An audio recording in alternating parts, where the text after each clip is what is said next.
Oh, okay, great. So we're recording. Okay. I just wrote like literally like a little thing. Okay. Hello, Catherine. Thank you so much for being here with me today. I'm excited to be in the interviewee seat. Today we're going to do a special interview, the interviewer episode, um, with yours truly and with your kind help. Welcome back to the podcast. I'm looking forward to talking about my work with you today. Thank you, Amy. I'm so excited to dive into your work. Me too. I don't know what you're going to ask. I'm coming cold. I'm cold. Or as Jennifer Coates says, I'm hot dogging it. I'm hot dogging Oh, that's like the it. best phrase ever.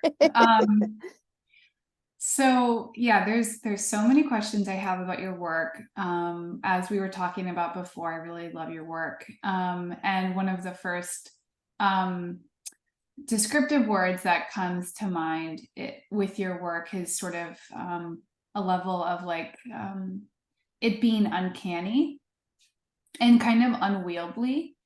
And so I think to get this sentence, your work is a little weird, is actually a really big compliment, because I think in art, people want to be weird. And I actually think it's really difficult to be sort of uncanny and weird and like have this sort of non-sensibility with the work. And I think that's an important distinction.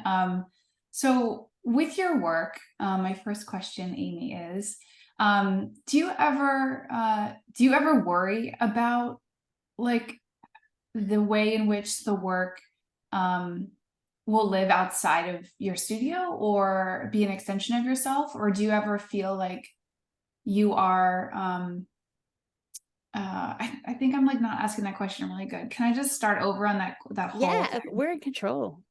We can Okay, edit I'm really anything. sorry. That's what's making me so relaxed. I'm like, I can just edit it. That's If I great. mess Let's up, edit. I'll just edit it. So I think we'll get to the idea of sensibility and uncanny and weird a little bit later. But my first question is, what was your first art memory that you have? Meaning, like the first experience you remember doing something in the arts that felt like exciting to you and invigorating and sort of pointed to your life as it is now. You mean like as a kid? Yeah, yeah. Um, yeah, there was a few things like I grew up in New Orleans and I would do these like surrealist graphite drawings and put them in one of those like plastic sleeve portfolios. And I remember showing them to two artists at at the New Orleans Museum of Art who were running like a kids class. And they were so over like if I look back at them, they're probably terrible. Be like a boat bobbing on a sea of eyeballs or something like that. But they were really encouraging and they felt like it was something special for like, a high school student. And I think that encouraged me to think that, I wasn't just somebody who was good at drawing horses, but like, interesting ideas. And I also went to this high school called New Orleans Center of Creative Arts, and you could go for half a day in your public school life. And it was, acting and dance and singing and but also fine art. And I think meeting all the kids from around the city who were going there too and feeling like part of this like living creative being in this old uptown claptrap building was just one of the most exciting times of my life, I think. That's amazing that you had the opportunity to go kind of like half day to a specific arts high school. I feel like that's like the right balance, especially for some kids to feel like they could have that experience and exposure. That's awesome. Yeah, I kind of wish everyone could have that.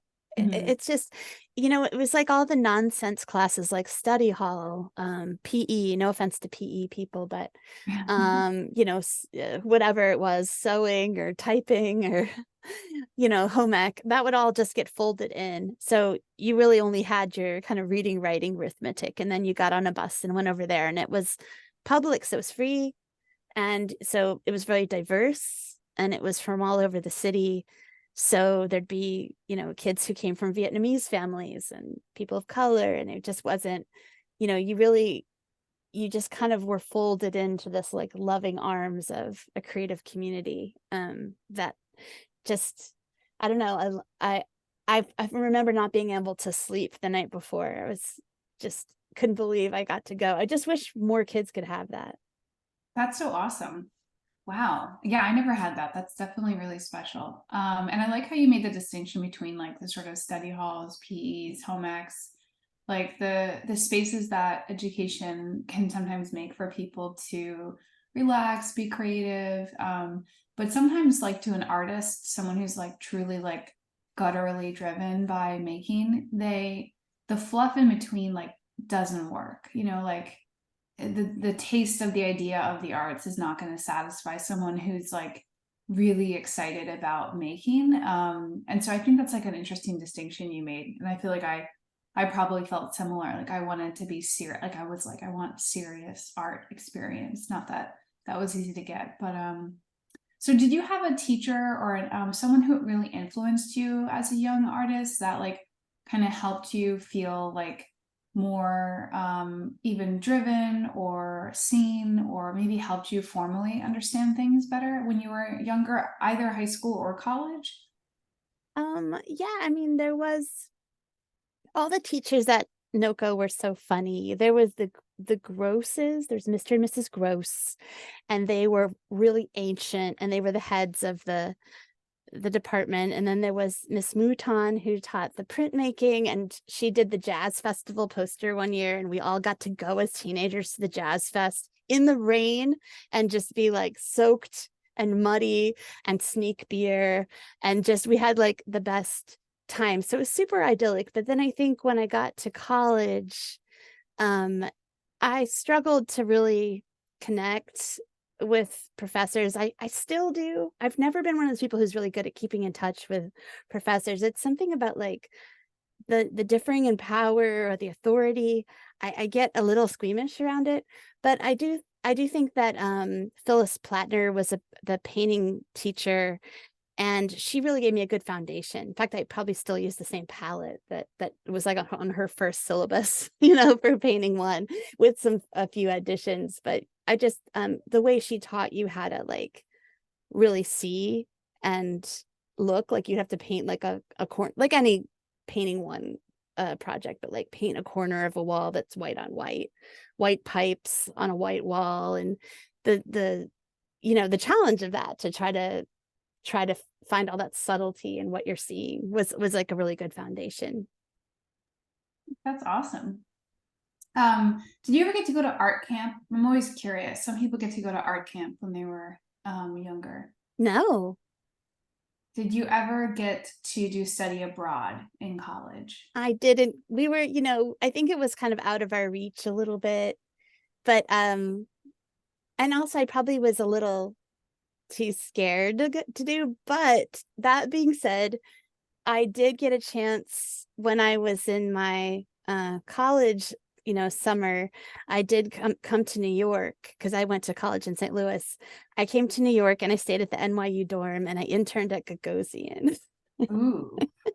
And so that felt a little bit scary, but just this girl Elena and I were the interns, and Elena lived on frozen yogurt, and we were just two little lambs in the city, and we would Oh, get all of Larry Gagosian's favorite drinks and treats at the local D'Agostino, and all these movie stars would come in to look at the art, and it was all very tense. um and Elena and I would just, you know I kind of got baptized into New York pretty fast. that's like That incredible. That's an incredible story and just I so could go funny. into more detail, but it's just like one of our weirdest moments was Elena came in completely shook up because she had seen someone commit suicide on the subway track. Oh, And we were both like, this is going to be on the news tonight. Oh my God, what a shocking event. And it was never mentioned. And I think both two things, obviously they don't report on suicide because it can create a copycat situation. But the other thing is that the city is so big that there's something happening at any moment, that not everything makes the news. And that was a bit of a like eye opener for us. Right. Yeah, you guys are probably like, this is such a tragedy and such a big deal. And yeah, so much happens in New York in a day. So it can kind of feel like overwhelming, maybe to a young person living and working here at Gagosian. Yeah, he really liked Diet Coke and Orangina. So we always had to rush and get that. Or sometimes, like, if he was treating himself, he'd get a meatball sub at the local place. And Elena and I would be like, oh my God, it's $25 the sandwich. This fancy I place. think he can afford that. He I could think, totally afford it. But we were yeah. shocked. And because I was so inexperienced, like one time this little old man came in and he wanted to see, Larry. And I told the receptionist, like, oh, this man really wants to see him. And she's like, well, who is it? And I'm like, I don't know. It's just this old guy. And she's like, but who is it? Who is it? I was like, she's like, if it's Leo Castelli, of course Larry's going to want to see him. But if it's not Larry, if it's just some random guy, I can't call him out. And I just remember feeling paralyzed, like, I don't know everyone, all the famous art world members on site. But I think it was ultimately him. But he was very kind and nice. And it was like kind, confident, and nice. So he was obviously somebody. He was probably Leo. He must have been. He must have been. Yeah. Yeah, you probably, yeah, that sounds like, That and was him, I probably, think. yeah. It was probably fine. It was probably fine. I'm still worrying about it, obviously. I would have loved to have been a fly on the wall in one of those early conversations with Leo Castelli and, Gagosian because of, I mean, just I don't know if you read the stories about Gagosian sort of determined, if you will, is a mild descriptive word. Um, his sort of like obsession about art and collecting and sort of building this entire sort of singular person empire. But he learned quite a bit from Leo Castelli. Yeah, I think it Maybe was everything. a big mentor. And Yeah, he really didn't have a lot of art knowledge when he started. And he was selling like posters or something in California, yeah, totally. like on the beach or something. And then through the tutelage of Leo Castelli and like his just, wherewithal, his, pulling himself up by his bootstraps, like made this crazy empire and got to the point where he could enjoy as much Diet Coke and Orange Gina as he so Yeah. chose. And subs. He could have as many subs as he Many meatball wants. subs. And then his lunch would be on like a silver tray, with like, cloth napkin and stuff like that, be brought in by the receptionist. And he was living the life Yeah. over there on Madison That's so Avenue. funny. That's so funny. Well, you had quite the introduction. I don't think I had that introduction, but I love your story. That's so funny. So when you like, did you ever spend any time living in New York City like after that? Like was that a short stay or a long stay, or what was the sort of transition between the city and then upstate? I Well, I graduated, and on graduation day, I just literally packed up a Penske truck and drove to New York. And my boyfriend at the time was from New Rochelle, and he's now my husband, but he's from New Rochelle, so there's a comfort there. Like he Yeah. knew the area in Westchester and knew the city. And so we literally just moved to New Jersey. We got a place in New Jersey and it was fine, but I think at the time we didn't realize, like, when we were in our early 20s, it was a kind of a style cramper because you'd have to take a jitney in to the city and there would be a cutoff and it really wouldn't go in later. So it was more for commuters who are working, like real bona fide adults. And so we had a blast there, but ultimately we decided to move to Brooklyn because then you could be on the subway line and it was a little bit more conducive to like partying. And so we had a marvelous time in Brooklyn. We were there for 12 years, and we were in New Jersey for probably like 1 or 2 years, just in North Bergen across the river. And then I started to kind of hang out. My friend Rita McDonald was house sitting upstate, and she would house sit for these amazing houses like a stone house that was like a originally Dutch, and it had the big giant fireplace, like not just a fireplace, but like the cooking fireplace, like the fireplace where like you could all like 5 people could stand in there. It Mm. would be like that kind of house with the deep windowsills. And so she had this kind of really good situation where she would have like live in Brooklyn, but like house sit these nice houses. And I came along on one or two of the trips, and I just really loved the area. And then I went to the Birdcliff residency a couple times, and I just felt this like spooky connection to this particular area upstate. And I was talking to Ever Baldwin about that too. Like they felt the same thing. And it's just weird because it's sort of a corny place. It's like tie-dye shops. It was like the whole, hippie music festival. But there's something weird here. It's like a just some kind of like energy. And I just felt immediately at home. I was really attracted to the area. And we were living in Brooklyn, and my husband's from New Rochelle. He wanted a lawn. He wanted like all that kind of like suburban trappings. He was tired of living in a cramped apartment. And we just took our baby, threw it in the car, and drove up here and like moved here. And so, he worked from home, so we were able to make it work, but it's, not that easy for everybody else. And the first 2 years were kind of tricky because you don't know enough people. But Mhm. eventually you start to, in Brooklyn, obviously, I had all my grad school friends, I had some of my undergrad friends. I had a huge network of people and friends and artist friends, and it was just so easy and wonderful. And then upstate, I had to really work for it. So I had to go to like, an artist run space would open up, and you'd go to all the openings, meet that community. Then that place would close, and you'd go to the next one that opened up in a different town. You'd meet all that group. And eventually doing that, you meet most of the people up here, but it would range. It would be like Great Barrington, Saugerties, even Rosendale, like all these different towns would have artist spaces that you would commute to just to have some community. And in doing that, though, I feel like working and really working the road and like going on the road like that, I met a great, wonderful community of serious artists up here, but it took work. It wasn't as easy as being in Brooklyn. It's so funny you say that because sometimes in New York, I feel like, the average commute, I feel like anywhere is 45 minutes. Like I just, I'm like, oh, it'll just probably take me about 40 minutes to get anywhere. And I live Yeah. pretty centrally located in Brooklyn. But when you go outside the city, it's like no big deal to drive an hour and a half to go to an artist run space. It's like it's it's normal. It's almost like an hour and a half is equal to like the 45-minute commute in New York City or something. I Not would not to I say you should drive an hour and a half, but I would say that people here, I think the cutoff is like an hour, like most, I think, I think I might have been in like a little bit of an exception. I think most people would probably not have driven that far. Like I think even now people are like they'd rather 30 minutes is a good marker, but if it's okay. like an hour or more, they're like, whoa, that's far. But to me, I feel like I'm a trucker now. I feel like I was already driving back to the city a lot, and I was just, really leaning into the whole driving life, hashtag driving life. And you can put like your audiobook on, you have your own little chamber, you're in control of your own destiny, and it's a beautiful area. So you're like appreciating the fall foliage. And it's a little nerve-wracking to drive that far when you're gonna go to an opening where you don't know nobody. You literally know no one there.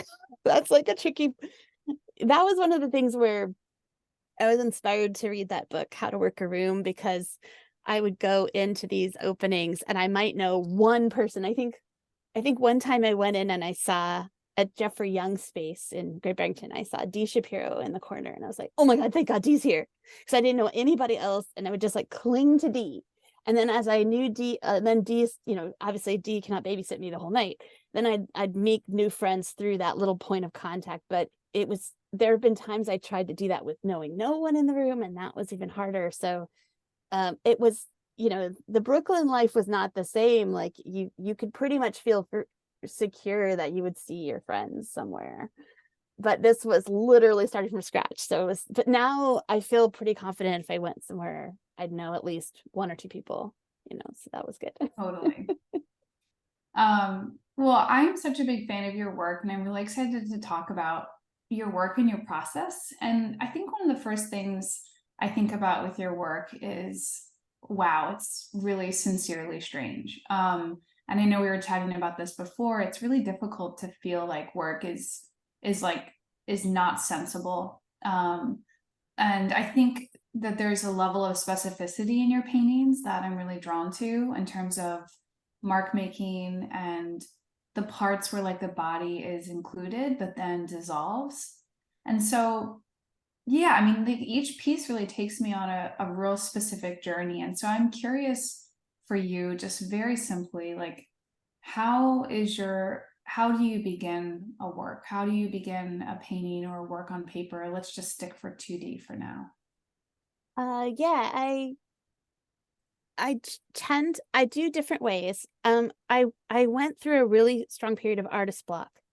And although I'm not blocked now, I'm in constant terror of becoming artist blocked. So cultivate I cultivate methods of kind of almost like armor of never, I'm sure I'll get it again, but I try to cultivate methods of never getting artist block again. And so through doing that, I start works in all different ways, just in case one day I get blocked in one way, I have all the other ways. So for example, one way is like a doodle painting, which is where you start with no plan. It's just a white canvas and nothing matters. You're just going to doodle on it and see what happens. Maybe you do an underpainting and like drawing from imagination, you see a shape start to form by accident and you use that as your springboard. And then it's like call and response, like erasing, sublimating parts and elevating things. Or sometimes in the middle of a painting, I'll, do a podcast and that'll inspire me to try out a new idea. Like with Elizabeth Condon, she's usually bringing up, because her expertise is in Chinese art, and the idea of like having something empty that's not empty, that empty space could be like a mycelium, and so it's like a place of, just like a mycelium is a network of potential. From the mycelium, mushrooms could sprout, but the mycelium itself is invisible. Similarly, in Chinese art, a blank space is like a mycelium. It's a place full of potential, but nothing is really sprouted. And that was once once I heard that concept, it just got me thinking about that, about the potential of empty space, and could I lean into that more. But then other ways, besides the doodle works, I do digital phone app drawings with my phone, with my finger, and then I can kind of crudely just sort of like daydream. I'll be watching TV, or maybe I'm on vacation with my sister and we're at the table and everybody's having a tense conversation, maybe about something. I'll just be doodling on my phone. It's available, it's simple, and I'll find myself just subconsciously making imagery without editing myself, because it's, to me, digital phone drawings in my work aren't destined for the gallery. Like they stay in this ether, they stay in this no man's land of non-art, so they don't feel precious, they don't feel important, and it feels like you can take a risk. And a lot of my process is about trying to evade my fear and evade my feeling of being an artist with a capital A.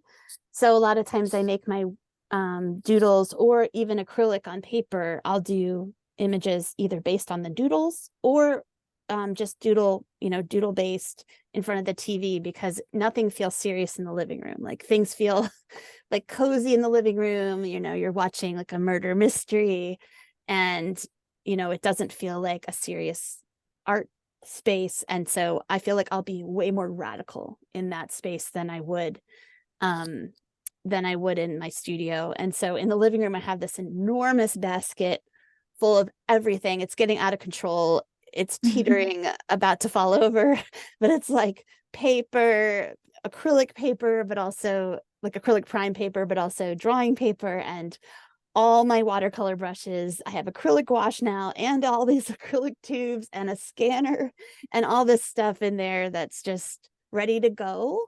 And then I just swipe off the whole coffee table, pull out all these little pieces of paper and make stuff. And I find that I'll really take chances that way. I think if I struggle sometimes being in the studio, being as free in my mind. I'm just trying to keep like the freest mind possible. Mm. And then also just kind of coming to grips with what works for me. I feel like I hate linen, but linen works for me. And linen is nothing but a battle, and it's expensive and it feels pretentious, but it's the place I make the best work. It works with me. Obviously, if it's a big painting, I'm going to use canvas, but with linen, um, it's just it just works with you. Everything it's kind of like it's trying to be beautiful instead of canvas where I feel like I'm sort of trying to stamp put my stamp on it. The linen is trying to be beautiful, so you can really work with that. So I've been just accepting that a little bit and stretching a lot of stuff with linen. But yeah, just call and response. And also I've come from this past of working with landscape for 25 years. And so I was glazing. I would do glaze after glaze after glaze. I kind of would build an image in a certain system. So it's pretty much exhilarating to do all these new ways. Like I don't have to do glazing anymore. I can do a thick, crusty surface, which I've never let myself do. I could paint the whole thing out white and paint on top of it. I could, you know, I could build it up from whatever color. I could, it's just like I could also change the framing. Like it's a rectangle, but I could make it into I could paint like an interior circle and make a different shape. I could invent something and then react to that, and I'm not working from observation. And so it's just this like kid in a candy store. Like you're just like I there's no rules and there's Mhm. no technique that I'm actually like, I'm also like drawing the figure, which I haven't done in 30 years. So it's like, how do I draw a foot? How does one draw a foot? Do I even remember how to draw a foot? Like, what about a hand? Like, that is so crazy to think about somebody who's just drawn trees like for 30 Yeah. years. It's just like, I could draw a tree like nobody's business, but like, I don't know. So but the thing is, like, when you go, anytime you've done the figure in the past, your eye remembers what the right look is, even if your hand doesn't. So it might take you 30 tries to draw that foot, but your eye will recognize it when it's right. So that was something I was kind of uh like, or it just has to be good enough. It has to be like a good enough foot to pass muster, like to not be a Yeah. distraction. I mean, I think it's interesting what you said about, so I have two things, but I think it's interesting what you said about that your eye could recognize something in your hand. Maybe you won't remember it quite as well at first. And I think that like connection between what our hand can do and wants to do versus what our eye, which usually like, I don't know, is linked to sort of knowing about how things should look, a perceived idea. Um, that there's often a disconnect, right? And like, so sometimes we could draw a tree, and our hand would look deeply and like try to observe a contour line. But then our brain, our eye, would register it as a perceived failure or not accurate based off of a whole bunch of different systems and rules that we've been taught. And so it also sounds like, after listening to you, that you really don't like being told what to do, or like that you don't want to have this um super academic or professorial sort of relationship to the arts, that like finding is really important to you in your own specific way. Like even the way you talked about your studio setup, that you needed to create a space that was more free than the studio, which I think is great. So it's interesting the way that like we as artists battle our proclivities, our tendencies, like the way that our hand can naturally do a thing so beautifully, and then the way that we have to combat that with, the way that our eyes can then register it based off of a bank of information on, usually the Western canon or something like that, on how things should look. So I guess that wasn't a question, but those are just two things I was thinking about when you were explaining. But you know, Donna Nelson talks about how studio spatial intelligence is like as important as anything else. So meaning the way you set up your space. So I really love to hear that you have so many different ways to avoid kind of getting quote unquote stuck, and that like play is so central to your practice, if you will, or your making. So it sounds like you're always like really forward thinking. Have you always been like that with your work? Like if you think about like just grad school after, like, I mean, is that something you've really developed over time, like this sort of flexibility and ninja like moves to kind of, you know, succeed in making the work that you want to make? Or did you kind of always have that like flexibility? No, I feel like I had, well, in grad school, I was making some crazy stuff for sure. But I was working with symbols and characters in that situation. But eventually I had done landscape in high school and I felt like it was a form of self-portraiture for me. And then I went back to it after grad school. And I think I spent a lot of time like refining my practice, trying to get my content to come through, and it got very refined. And so ultimately it got very rigid too. Like I feel like I got stuck in a track and it almost felt like I didn't have permission to change in my own head. Like I couldn't change, or it felt impossible to change. And so I tried every self-help book in the nation, in the land.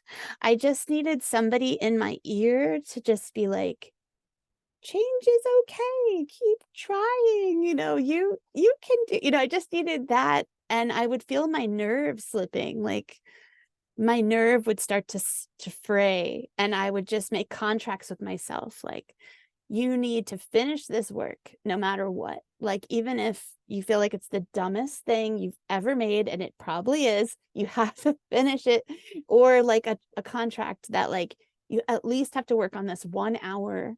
And so it was just a very, fraught, like a really I wasn't always free, and I felt very locked in. And I think also reading the Philip Guston account of his change, how he felt he couldn't sleep, he felt nauseous, he was going from his house to his studio over and over saying like the new work's dumb, the old work's better, the old work's dumb, the new work's better, and putting things up and taking things down. And I really related to his struggle to break free, because that was, in a smaller way, because obviously, he's an artist of the canon. I felt, oh, this normalizes it. This is what it's like. This is just like this great artist went through this harrowing period where he was using like heavy drinking to get through it, basically. And I was using self-help audiobooks, but like they're probably equal in the terms of like their like damaging qualities, because the self-help books are pretty narcissistic too. But it normalized it for me. Like it is scary, it is hard, it does feel impossible. And when I read his account, he said he had to consider himself like dead and reborn, and that he would now, as a reborn artist, he had this, like, I forget what it was, but it was like this marvelous sense of irresponsibility. So all that heaviness, that kind of like, you're a successful artist, you're the cool guy in the abstract expressionist movement with the career, and all William de Kooning's coming to your opening and like that kind of level. His friends were having museum retrospectives, and he just was like, to turn away from that, and like all those stakes, it was like made you nauseous, and it made me feel like, oh, okay, yeah, this it's supposed to be like this. Obviously, if it's hard for Gus, and it's going to be 10 times, it's going to feel worse for me, because at least he knew he could kind of, I don't know, maybe he didn't. I think his best friend even hated it. So he struggled, and he lived down the road in Woodstock. So I felt a little bit more like a companionship with his dead ghost. But Yeah. yeah, so it wasn't it I feel now, like a mentor for me is GD Glansman, the artist, and she has amazing cool artist blockers. And I really took those into to heart, and I think that helped me identify that, um after years of doing that sort of similar work, what I really wanted was, surprise is the prize. Surprise was the prize. I wanted to feel not in control. I wanted to feel out of control. I wanted to feel like things were emerging that would surprise me that I couldn't predict. Just like it felt when I did collage. So, Was but there, oh, sorry. oh, sorry, the collage became slightly a little bit of a crutch for me because you can always collage your way out of something, but to not let yourself collage for a bit and try to solve it in painting only was a good challenge for me. And I think that's been helpful. Totally. I think about the relationship of processes that artists have to like their emotional state a lot. Like I think if I look back on my experience, is that there's been some years where I've been really interested in finding and like really rejecting ideas of like having a set of systems and all of that. And then there's times where I really need a system and I really need to know the task at hand. And I find that when what I observe in other people, and also if I look back on myself, that a lot of those decisions formally on process and how to begin and just like the steps to do the art have a lot to do with where people are in life. Like I think it's not talked about enough, but like this idea of control or knowing or finding all of these like sort of larger, more ephemeral ideas in the studio are sometimes like reactions or rejections from one's experience. So I guess I'm wondering, was there ever a time that you really wanted to have sincere like a really, is there any part of your practice that has a little bit of control in it, I guess is a better question. For sure. Like I think that was one thing I wanted to mention that um because I switched from observational painting to almost like working from imagination, you need to have some sort of a framework. And my framework, I'm sure you can relate to, is symbols. And so I have a list of symbols that kind of emerged from working with sculpture. They just kind of came out through the sculptures, and I keep a list. And so it's sort of like I'm a director and I'm putting on these plays. And so I have my actors and I think, oh, I'll write this play for my Meryl Streep or, you know what I mean? But Oh, I I have, love that. I have like my symbols like the Aang eyes or the blockhead figure or clouds or um the Yeah, single tree. Those sort of symbols are characters, so it's not really just starting from scratch. I mean, when I say a doodle painting, it's not like I'm, I mean, maybe I should be, but it's not like I'm going in there and just drawing like a pickup truck. Like I'm definitely starting from my symbols, and then the symbols yeah, react to each other. totally. Yeah, I was so curious, can you talk about the origin of the blockhead sort of symbol or figure? Like yeah, how did that come about? It was so wild. I had this collage that is not even that good a collage, but it's like a forest waterfall I made when I was at the Saltonstall residency in Ithaca. And there's like a figure, or it's just a scrap of paper on the bottom right. And it has these sort of Rorschach-y blue prints on it that look sort of like eyes. And then it has a little like blobby little body, but the head is like a pale yellow block and the bottom is like peach, a little blobby body. And then it has these like blue sort of quasi abstracted maybe eye shapes, like as if you were looking at an emoji or something, you're not sure. And it, even though the collage itself is a bit disjointed, I really thought that that area had power. And when I was trying to broaden my characters, I I used that little section of the collage and spooled it out and thought, let me take that out and give it legs, let it walk around.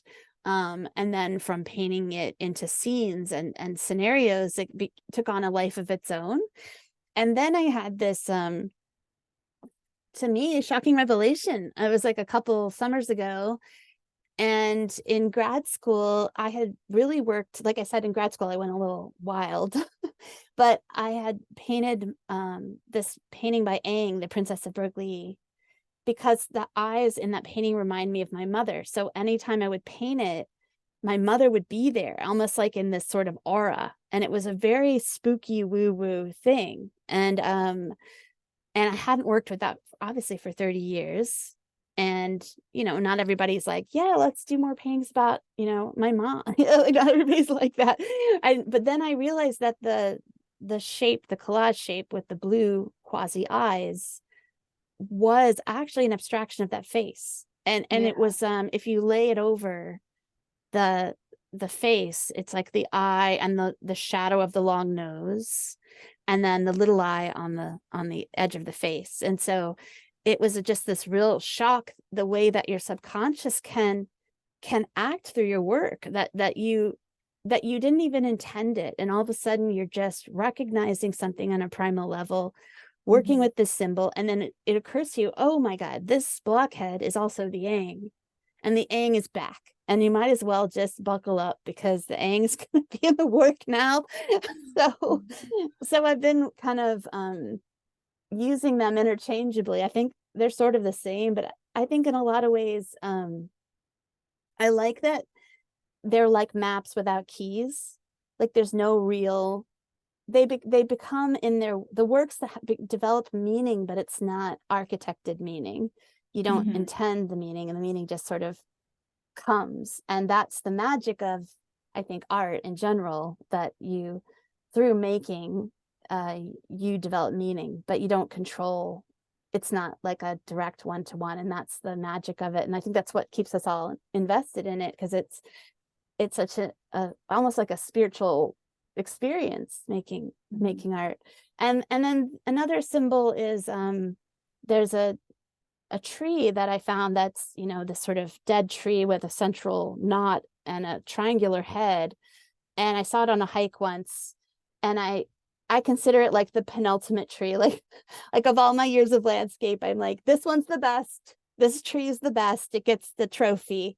And I just started making these silly little sculptures with it, like imagining its life outside of the hiking trail. Like, what if it fell and it was, laid to rest, or what if it was being carried by another tree like a pieta, or what if it was under a rain cloud, or just these kind of funny scenarios. And it became this symbol, and I just kind of use it all the time. And I can't say exactly what it means. It's a map without a key, but somehow the pieces have meaning.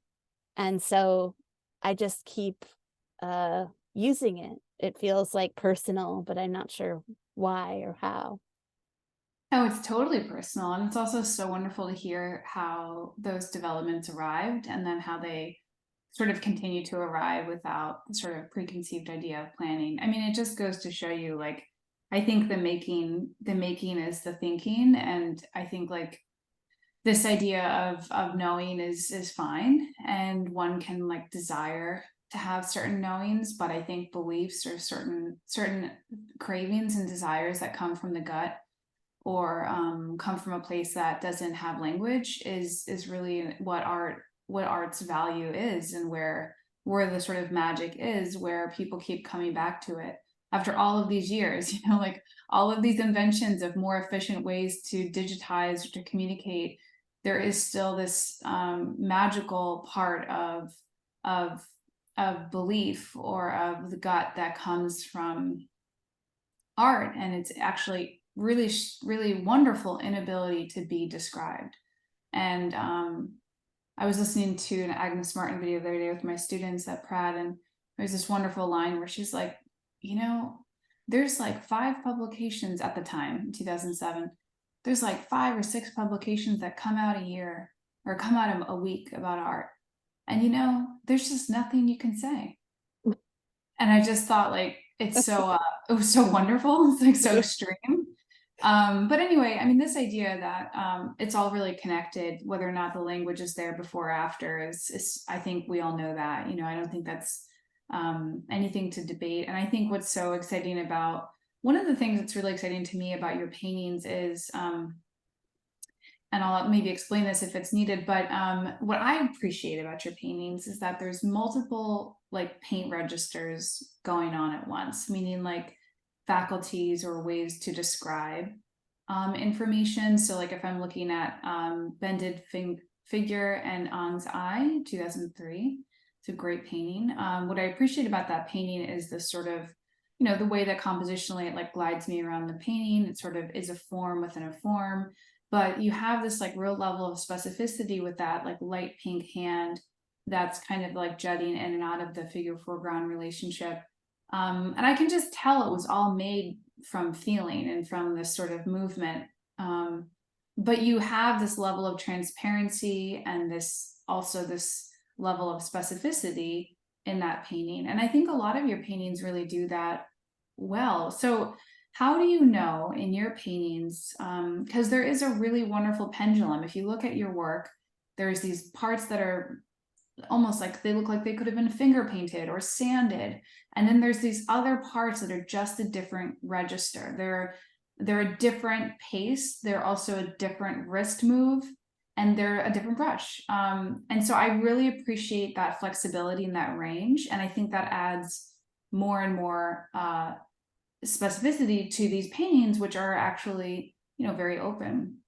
So how do you know which parts need that extra or that sort of different register? Is it always the same parts? Is it always the eye? Or is it always like, yeah, how do you know what part to go in and give that different attention to? I mean, I feel like with portraiture, which is basically what I'm doing with the Aang, because I'm trying to recreate this painting, but it's a person in the painting. So it's basically a portrait. And I don't know if you remember this, but when I was in high school, I would keep all these journals, and you probably did too. But sometimes if you just scribble enough with a ballpoint pen, the person's face will just emerge, and it's a more faithful representation of their face than if you tried to really draw it from memory.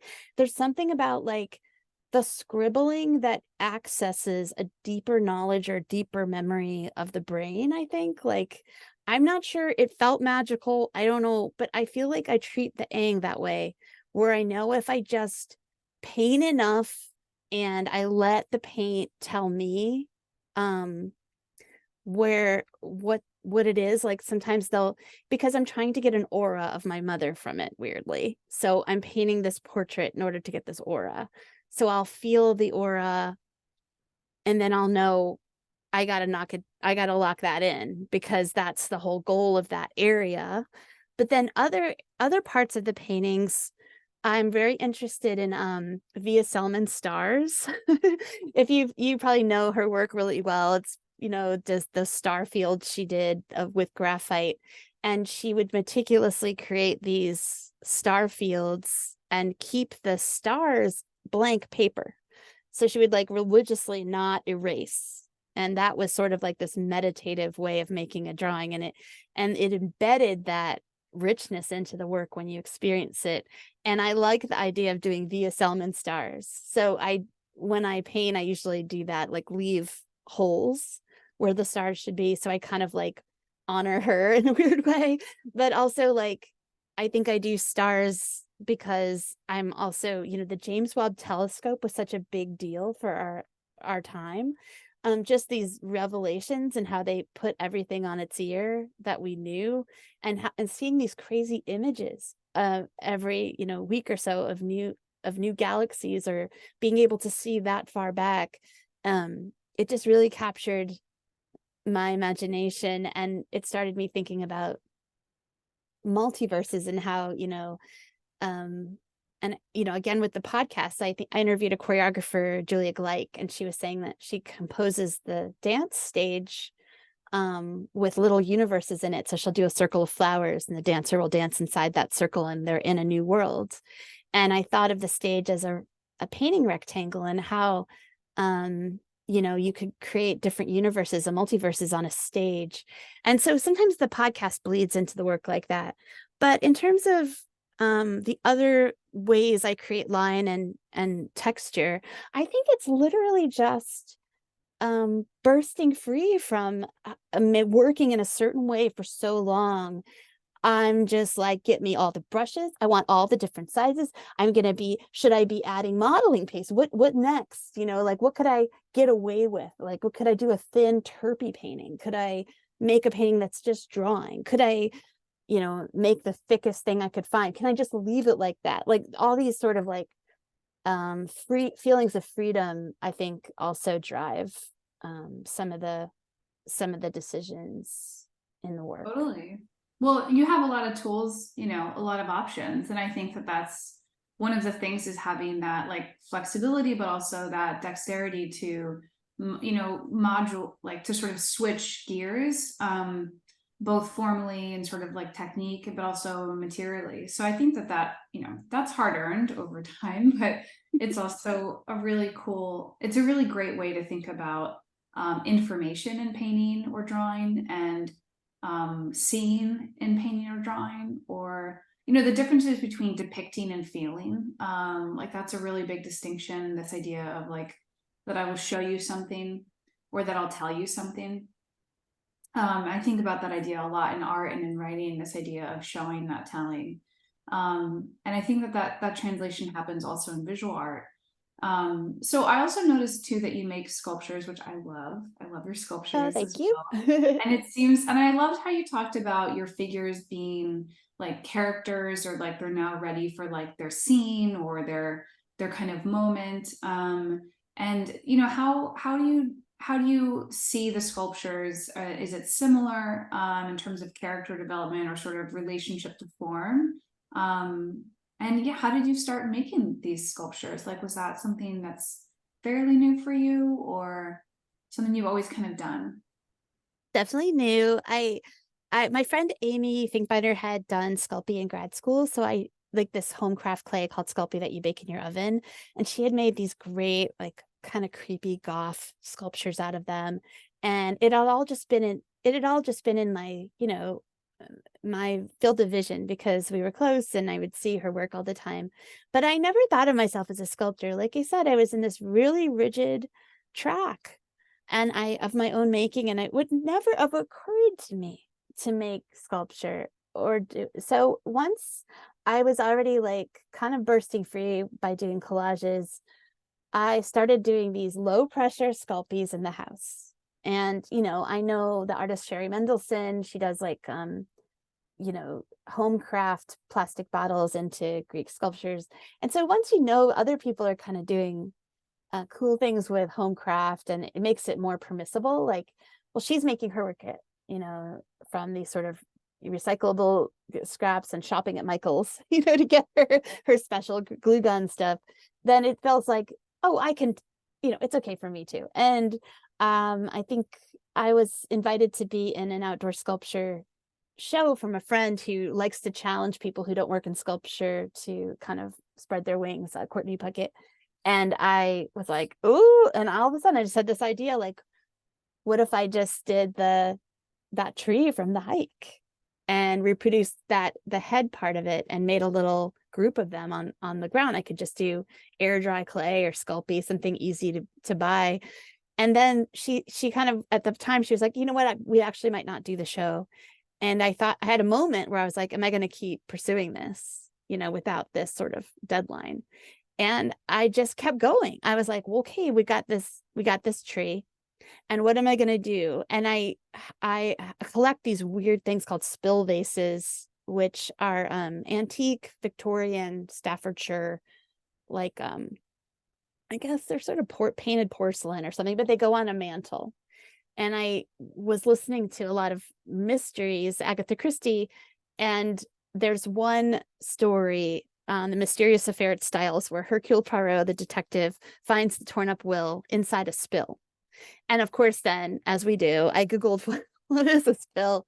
And this whole world opened up. It was this weird, bizarre forms. It would be this tall, conical shape that was full of vermilion inside, that looked like an esophagus, like a freestanding esophagus. And then around it would be decorated with like little sheep or like lovers picnicking or like a swan. And they were just the most outrageous things you've ever seen. And their purpose was to hold these little coils of wood you would use to get your candle lit from the fireplace. So you wouldn't stick your candle in the fireplace, and there were no matches. So you would take this little delicate piece of wood, light it, and walk around the room and light all your candles. And those were called spills. And so every home needed it. And the vermilion, I think, inside the tube is to connote fire, or like where things are that are hot. And I was fascinated by them. And, they're like usually between, they're like $50. So I buy one a year on eBay, and I probably mostly have fakes. I don't probably have the real ones, but I just kind of line them up on my mantle and marvel at their bizarreness. And while I was in that very open period, I thought, well, I could make the tree, but I could also marry it with my other love, spill vases. And then it just became a form to create this. It became a form or a stage on which to create the play. So the spill vase is the structure, and on the spill vase, the tree can, lie, flop down, after having fallen. It can, little symbols of the head could decorate the form in almost like a, an American Indian sort of, or Native American art kind of way. You could decorate it with little lakes or like little trees, put a little sheep in there, flowers, and just have them all interact in this really strange way. And a lot of the spill vases have a trees. They're made into trees, so it's kind of an easy. But it just ended up being really fun to make my own spill vases and then make them the stage set for this passion play of this one single tree. And it just became so ridiculous. And every time I would finish one, I would just die laughing alone. Like, just be like cackling alone in my studio. And it was pointed out to me that that's not a bad thing, that like, if that's where you're finding your fun and your joy, like that's kind of what you should be maybe focusing on. So Oh, I that, think and that's then, great. I kept making them, but I felt really blocked in my painting, and I felt like I couldn't paint. And I think once I realized I could lower all the gates, the sculptures and the paintings could be one unit, and they can flow in between each other. And I had seen this Matisse show at the MoMA, which was called the Red Studio, and it had the painting of the Red Studio, but it had all the objects that were in the painting also displayed. And just seeing the little sculpture of a figure in front of the painting of the little figure, it felt like time traveling. It felt like you were kind of connected to the painting in this like almost real way. Like you felt like you were holding, you could see the object, so you were like inside the painting, and the painting felt like alive in a different way. And I'm also a fan of Betty Woodman, so it's just sort of this idea of having this painting sculpture communication seemed exciting. I love that. Thank you. I love how this one, you get so much mileage out of forms. I think that's something that's really strong about your work, is that you really can transform a form, right? Or a shape, if you will, in many different ways. And I think that's actually really hard to do. And so in this way, with your really personal but art historical and sort of sensory framework that you've built for yourself, you've got like a million options. And this is something I think about a lot, like with just myself, but with teaching and stuff. And I'm always saying, commitment really sets you free. And I think this idea that you can have it all, but you can't have it all at once is another thing. But in art, a lot of times, this idea of decision making can be one of the elements of paralysis for people. And so I really appreciate how you've taken a few specific forms and really let them be autonomous and live in a different way. So when I look at all your sculptures, it just feels like it's a wonderful conversation between friends. And particularly, I was laughing a little bit while you were chatting or talking about your work. The piece Rain Cloud is so funny.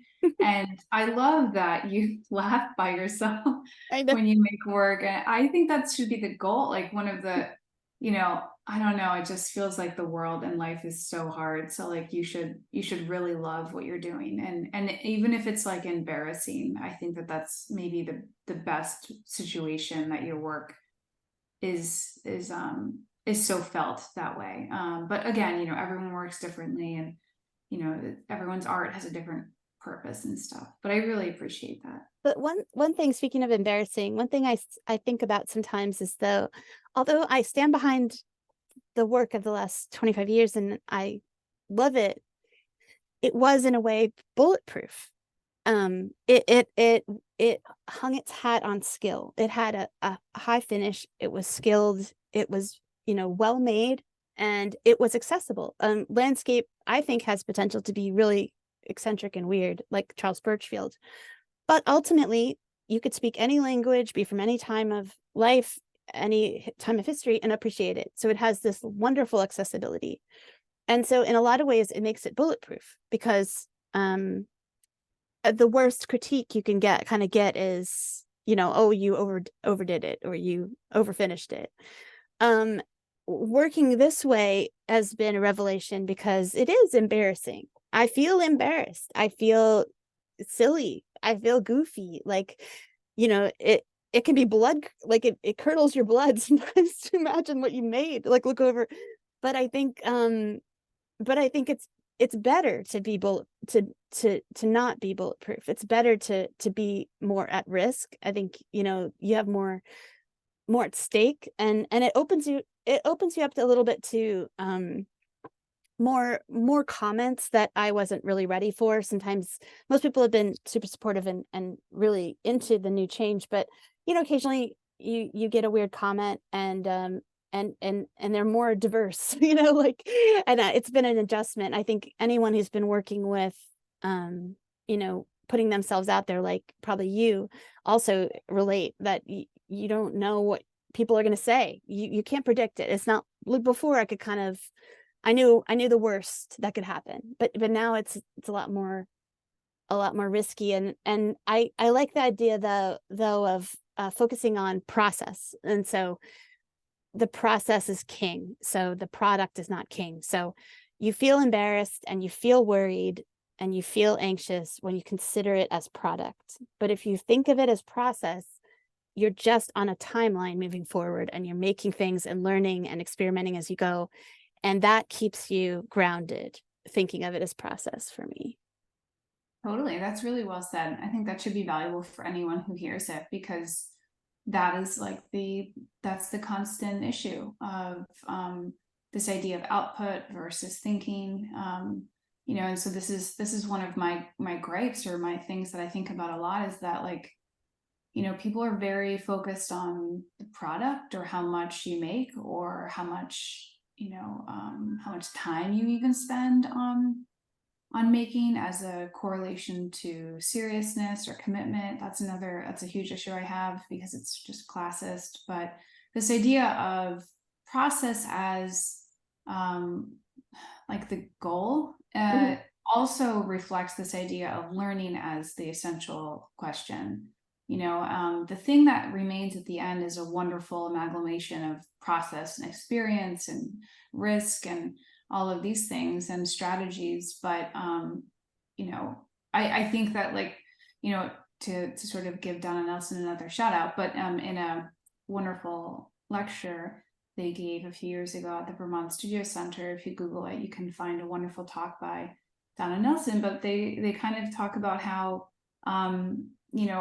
the best thing, the most important thing you can have as an artist is something you're interested in. Mhm. And that is like such a gift, that you're interested in something to begin, and that you're also open to multiple processes or thinkings being really vulnerably shared. And what it looks like at the end, right, like going back to the hand and the eye conversation, what it looks like is then something we all have to evaluate and figure out how to decipher.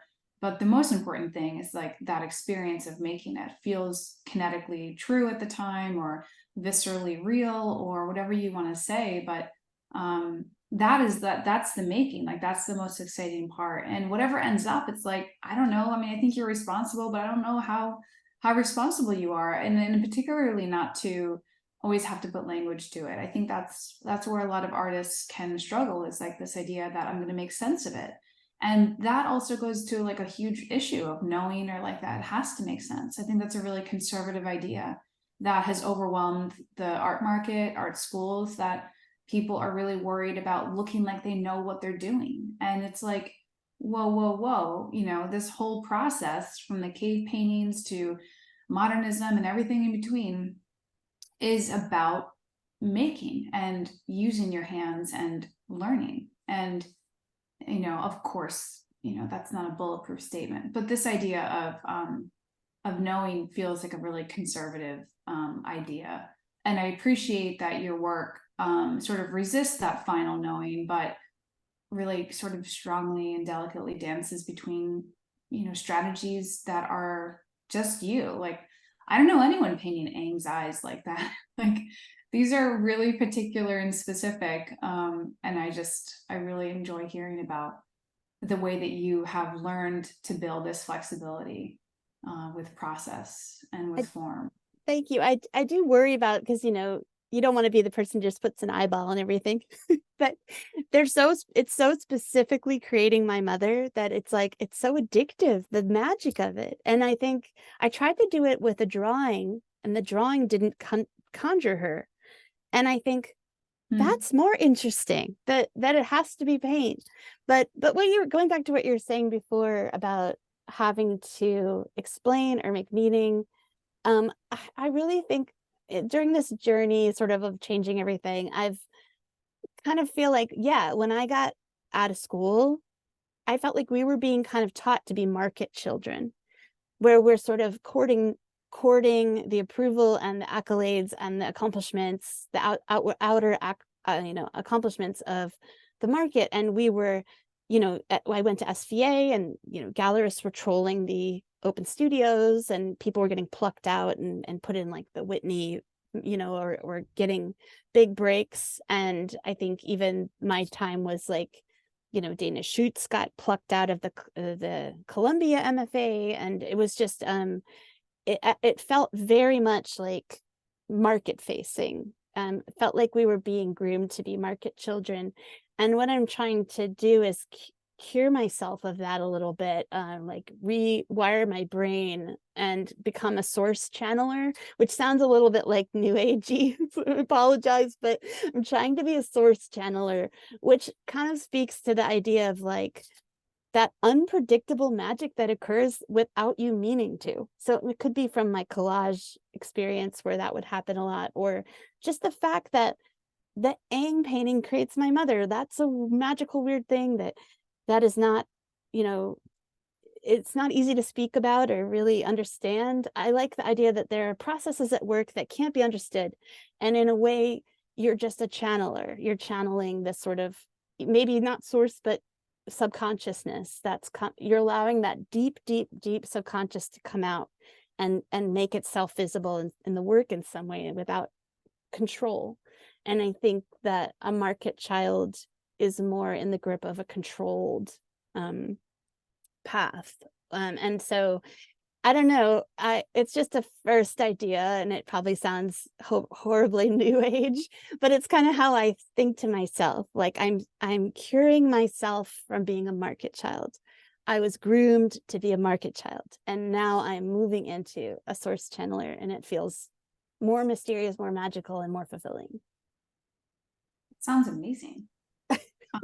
And Thank you. it's very important, but it's very important for people to hear. I really appreciate you sharing that. And I think, I mean, yeah, I mean, there's so many things to say about it, but I think ultimately, I'm so excited by your work, and the work also feels so felt and sort of like interconnected between time and space. And I also really just want to acknowledge that I appreciate you trying to conjure your mother, or like source a certain feeling or likeness from, an eye or a reference to it.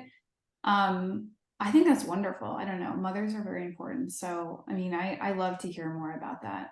And and I think the thing that artists have to do is like figure out the thing that they're kind of in love with and obsessed with. And I could never paint the eyes that you like, it couldn't come from anywhere but you. And I think that's what's really exciting about your work. And your mention of Vija Selmas is also wonderful too, because the more and more I look at your work, I'm reminded about that idea of the night sky as such a wonderful surface, or sort of reference to this interconnected atmospheric perspective that she did so beautifully, but you also do really beautifully. Yeah, I just like little jokes. Like I like a poignant joke. I don't necessarily like, it can just be funny, but sometimes it's a poignant joke. And I just like thinking to myself, like, it's time for more Via Selman stars. And you know, the here comes my mom out of the Yang. And it's just like it's just, I think it's good to have that, to just let it all in and let it all play. And I think I came from a place I had gotten myself into. I'm taking full responsibility. And also when I say market child, I'm not saying anything specific about like not wanting a gallery or people who show are market children. I'm not saying that at all. Of course, it's all an ecosystem that helps the work get out. It's just a mindset. It's just about how do you make the most authentic raw work you can? And if you're thinking in your brain, how will this be perceived by the market? You won't, I don't think you'll achieve the same level of openness and honesty in your work. You'll self-censor, I think. That's what I Yeah, mean. and at the very least, it's just more difficult. You know, I think that's also just a basic reality. You know, and it's just coming from a different place of like what's the expectation versus what's the desire. You know, and so anyway, it's such an interesting thing to think about with work and with our lives as artists. But I love this idea of being a source. What did you say? A You're a source source channeler. source channel. Yeah, yeah. It sounds hopelessly new age. I love it. I think we need that. A um, source channeler who does want to show in galleries and museums, but yeah, is yeah. just using that way of thinking as a mindset in the studio to be brave enough to risk embarrassment, risk change, risk, really showing their true self. That's kind of the idea. Yeah, totally. And I think that's really important. And that's political in a sense, this idea of like resistance as trying to embrace that. And there's no, you know, these things are not mutually exclusive. One can have a certain philosophy or tendency or studio framework that best suits their temperament. And they can also, of course, have different levels of varied success or whatever that definition means. So it's not one or the either for anybody. And I think, you know, it's clear that you know that. But it's working for you. So I really am so excited about your work. And one other thing I noticed about your work that I wanted to ask you about was it seems like there's also there's a few pieces that use the eyes as a sort of, I don't want to say mask, but like these floating sort of like you really divide the distinction of the face in this wonderful ethereal way. And I'm assuming that comes from the processes that we've just described, but it also seems like you place them underneath objects or totems or a beautiful line drawing in the painting Cloud after Ang.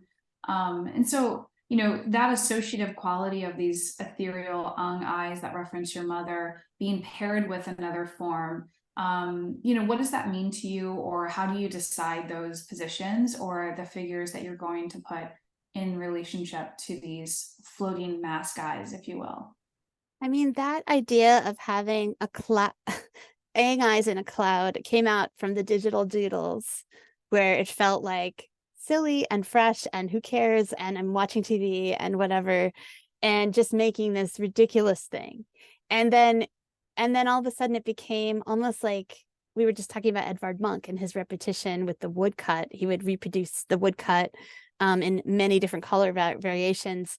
Is similarly, I was like, the Aang eyes in a cloud could be then reproduced in the same size painting and with a spill vase below. And then it starts to feel like Genie in a bottle, because the spill vase has almost like this long necked esophagus.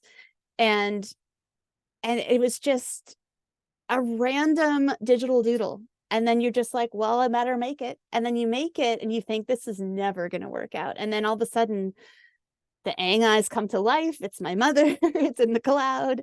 And it just sort of works. And then the next one I did is, it's like I ended up making the center spill hole, which is usually vermilion, pitch black, and the way it acted felt like this like black hole, or it sucked in light. It was, the black was so black. So it's just like, wow, that was interesting. And then the next one I did very sketchy and loose, and I did the cloud over the actual Aang drawing the body of the full lady. And the way it came out is that the eyes looked like they're closed but open at the same time. So like the pupil is painted so subtly and the same tone as the whites of the eye, that it looks like it's closed, but then And there's something really fun to me about something having two states at once. Could something look like it's falling or still on a table at the same time? Could the eyes be open or closed at the same time? And I remember finishing that cloud and just feeling like I was gonna like cry or something. It was just the weirdest experience. I felt like, why am I feeling like I need to cry?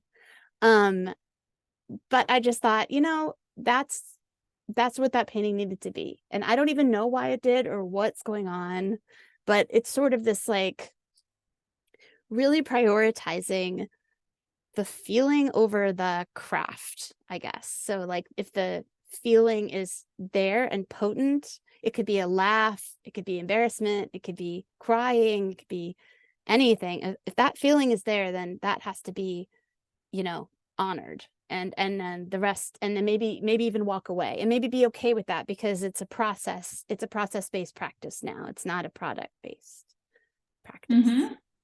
So it's Totally. sort of a ludicrous thing. Like I like to think sometimes, like when we were talking about when things, do things have to make sense? Like it's a map without a key. And I can tell the story about the digital doodle and the clouds and the feeling like you're going to cry and some, but not others. Why am I making it? I don't know. It just sort of like, it's all kind of random, but silly. And it's a map without a key. And maybe that's okay. Maybe it's Mm-hmm. okay to have a map without a key. Well, maybe it also, wherever it leads you is the end point, who knows? But I mean, that experience or that journey is interesting right now to you, and also what you need.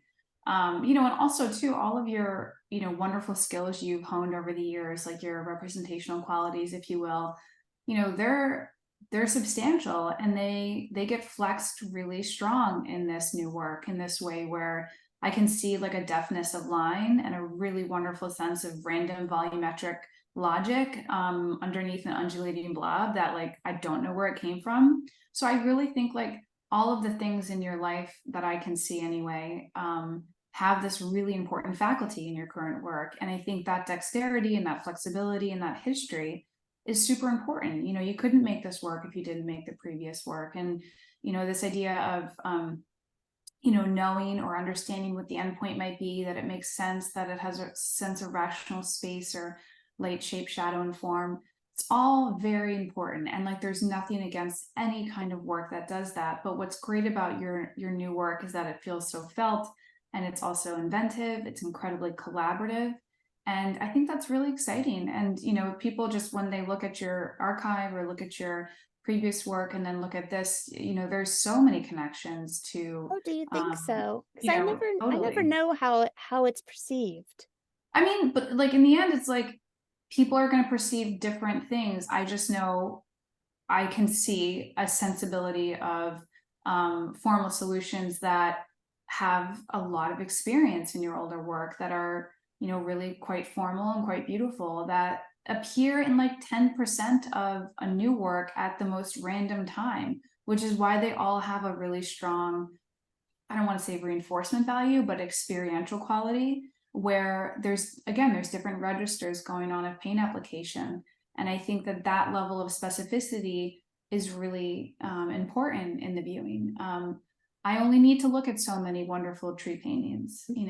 There's only so much I can get out of that, although maybe someone would disagree with that. But for me, I'm like, okay, there's this interesting thing about your work where it goes in and out of knowing, it goes in and out of, like, I want to say consciousness, and that happens through the formal, and you couldn't have done any of that if you didn't put in all that work to do whatever. And who knows what it'll be like in 10 years, but what's exciting is that you're really following this guttural belief and wanting to make work this way, and I think it really shows Um, um Thank you. I in think like it the all comes best back way. to drawing too. Like we've Hmm. talked about how drawing is such a bedrock. And I Yeah, think like feeling totally. a form with your hands Hmm. when you're doing observational drawing, like just feel like if you're drawing a cow skull, like just feeling that feeling of the cow skull, like Hmm. feeling that surface, like almost empathically or something while you're drawing. And then you're drawing something from your imagination. You still want to feel it, even if you're not really looking at anything. You still want to feel that feeling of the line, be a meaningful line. Hmm. Yeah, totally. Um, I am curious, do you have a favorite studio snack? Okay. Um, I often enjoy a Cheez-It. I also like a raw almond, and I'm rarely without a I'm rarely without an iced coffee. I love all of those answers. Do you listen to music or podcasts in the studio? Well, my favorite podcast is called Las Culturistas, which is Bowen Yang and Matt Rogers, who they kind of talk about pop culture, and they have this beautiful friendship, and I love that podcast. So if that's come out, that's what I'm listening to. But if it's not, they only come out once in a while. So then I'll usually listen to like audiobooks. I still love mysteries. And do you know that Agnes Martin listened to all Agatha, or she read Agatha Christie while she was out. That was her favorite thing to read. Oh, that's so I sweet. love knowing what people like enjoy in their guilty pleasures. So like Rauschenberg liked uh the Young and the Restless, or Days of Our Lives. He watched Days of Our Lives every day at like 1 p.m. in his studio in Captiva. That's so I love people who have guilty pleasures and like make art the wrong way. Like while watching Days of Our Lives, or, I find that the best. yeah, totally. Years ago we went to Kathy Bradford's studio with a class, and she just admitted that she hates cleaning her brushes, so she just keeps them all in buckets of water, and that's it. And so she just empties the water out and keeps them all submerged in water um overnight, and then it's just faster and more efficient. And I always thought that was really liberating because sometimes you can think you have to like clean up a certain way or just preserve things. And I think making those like those sort of decisions based off of like what you need at some point is becomes really important to just getting things done. Well, like you were saying when I interviewed you about like being frictionless, like about like marathon training, like you would definitely make sure your shoes were by the bed, and like everything was ready and your coffee was ready to go, or whatever you're gonna have, your water bottle was ready to go, so that you wouldn't get bogged down in the details and like lose your motivation to do the work. I think those little things like Yeah, the brushes can help you if you're feeling like you know. Because the truth is, if you yeah, just get out there and do it, like if you just go to the studio, or you sit down on your sofa and work, or you go jogging, you're gonna feel like so happy. It's just the hurdle of getting there. totally. And your creation of this amazing podcast, Pep Talks for Artists, has been really helpful for so many people. And I assume it's also acted like a wonderful way to make friends or connections and also learn. You mentioned this a few times that you've just been inspired by certain conversations. So I love hearing that because it sounds like also just really helpful to you. And I know it's so helpful to so many people about transparency and art history and learning and contemporary art. So, how are you feeling about your creation, Pep Talks for Artists? I mean, I definitely feel good. I feel like I make it for myself selfishly, and that when we did the clubhouse rooms, it dawned on Jennifer and me that everyone, like there's no amount of vulnerability that was too much, because everyone felt the same. Like you could say the craziest thing you ever thought of, and somebody else would be like, oh yeah, me too. And it was just this eye opener. And so I think that made me feel like with the podcast, if I am making these for myself, it's bound to also find resonance with others, because we're all in it together. And I like to feel like I like to feel in the mix. I like to hear people's ideas. I like to talk about art history, and I like to poke fun at, mannerist Renaissance writers from 1500 with another artist, or hear about Chinese art, or talk about collage with somebody, or even when we had our conversation, like talk about giving yourself permission to not make sense. All these things are, or even just, somebody like hearing that, Sherry Mendelson, a Guggenheim winner, is shopping at Michael's for glue sticks. Like everything just makes you feel like part of a community, and that there's no rules, and that you have permission to kind of like do anything. And that also, like being curious, being intellectual, having fun, these are all great things, and you're allowed to enjoy that. You don't have to always be obsessing about whether you've posted on Instagram enough. It's really about building a life of curiosity, and that's enough in a lot of ways. It's totally enough. In fact, it's like very, very important. And the more people that can champion that and be vulnerable or just share the ways in which they operate, the more liberating it can be. And hopefully, maybe in an ideal world, this can help the art that's being made or the sort of culture that's being produced, that maybe it's not so fearful or so conservative or safe or, and I think that kind of collective, I don't know, I don't want to say consciousness, but like this idea of like collectively sharing information and teaching from that perspective or caring about the art world from that perspective can add up. And, maybe it will make for kinder work, and maybe it will make for people to feel less lonely. And I don't know at this point what's more important, so I appreciate that. And I appreciate that you contribute to that. And I know that it helps people. So I think you're awesome, Amy. Thank you. Yeah, I like contributing. I mean, I feel I know that my contribution is quite small, but there's something about like, I even listened to the Getty had recorded Eva Hesse, and a few other women artists, and you could hear their accents, like their New York accents. You could hear them talking about their work and how precious it was to have a recording of these people in their own words. And like, even in my own small way, like I've contributed an archive of recordings of women artists, or I probably should have a more gender diverse program. I think next year I'll invite some male artists, but basically to have this archive of people speaking about their work, and archive of people who are willing to like source channel for a bit, like, well, let's get into this show we all saw, and let's really talk about it, and not apologize for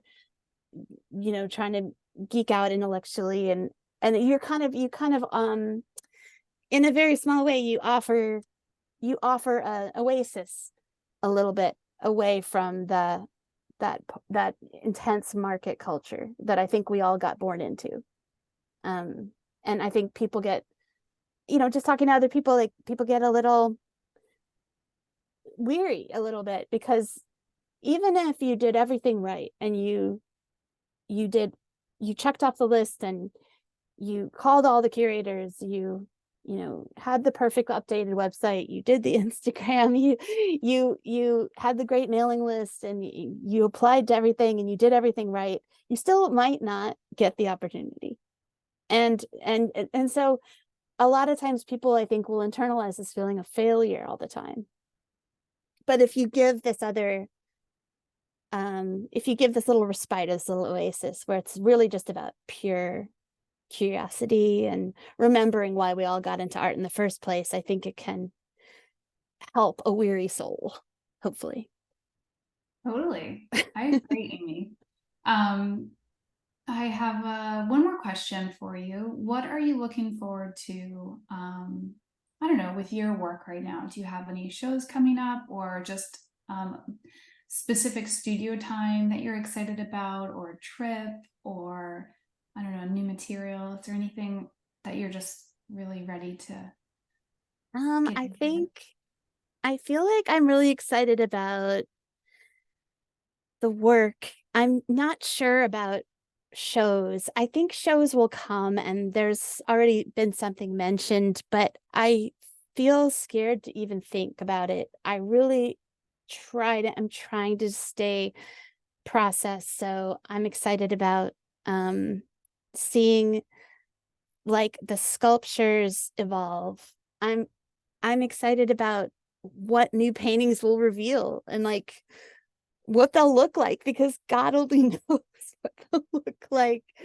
I'm excited about talking to artists more on the podcast, and you know, just being curious and talking about, intellectual things, art history.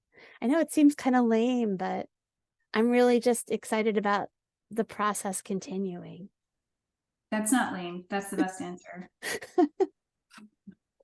I don't know. Like, I don't, that's just not lame. That's just like, all I actually want is to like be alone and like draw cats and shower curtains right now and like listen to talks on the Met Museum's website, like and drink tea. So I don't know.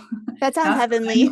that's like what I'm looking forward to. And honestly, like not to sound like a downer, like you don't want to participate in have all the shows and stuff, but I feel like that's the real reward. And that's the thing I tell artists all the time, that I speak with. And it's just, that's just really the reward.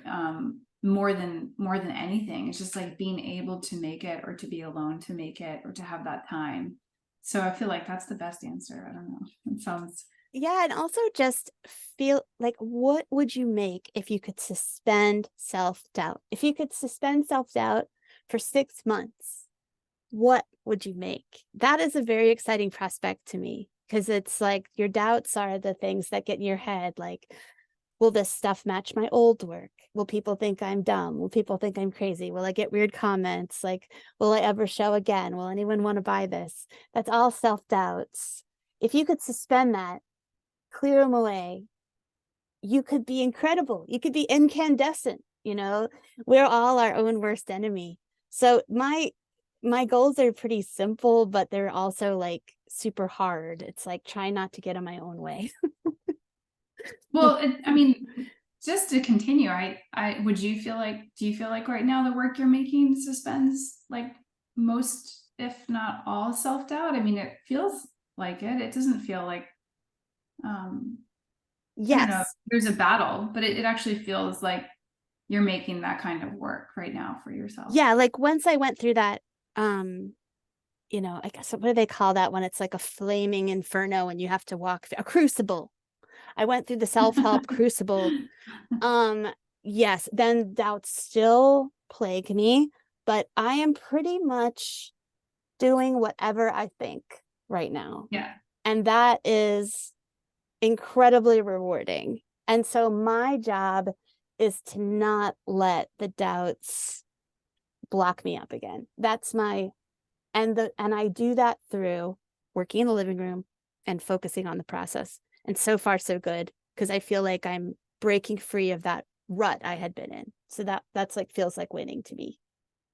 It's totally winning. I'm very inspired. I feel the Thank you so same. much. You So asked such wonderful questions. I hope I did my best.